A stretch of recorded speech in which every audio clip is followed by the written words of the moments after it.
L'histoire d'amour entre la ville de Reims et le football débute dans les années 1900, quand en 1903, les Régates Rémoises et le Cercle Nautique Club Rémois créent une section de football.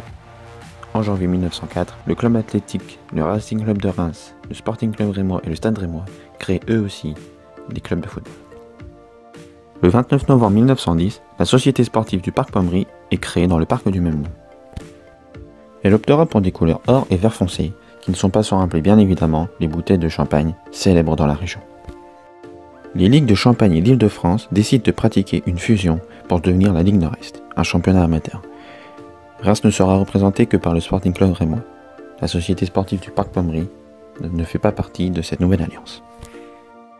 Ce n'est que 7 ans plus tard, en 1929, que la SSPP accède à cette ligue. Elle s'y maintient en battant Compiègne 6-2 et Nohon 6-9 en barrage. Une époque où les scores fleuves n'étaient pas si rares. En 1930, la société opte pour un changement de couleur. Exit le vert et or, et bonjour au tango et noir.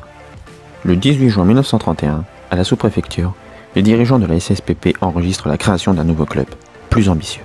Mais quel nom lui donner? Après une hésitation entre Stade Rémois et Olympique de Reims, c'est finalement la contraction des deux noms, Stade de Reims, qui est choisie. C'en est donc fini de la Société sportive du Parc Pommery, qui termine son histoire par une défaite face à Amiens. Le Stade de Reims est officiellement créé. René Imbert en sera le premier président. David Harrison, entraîneur renommé qui a déjà gagné 2 Coupes de France dans son passé, prend les rênes de l'équipe. Pour son premier match, Reims affronte le FC Reims et s'impose 7-2. L'histoire est en marche.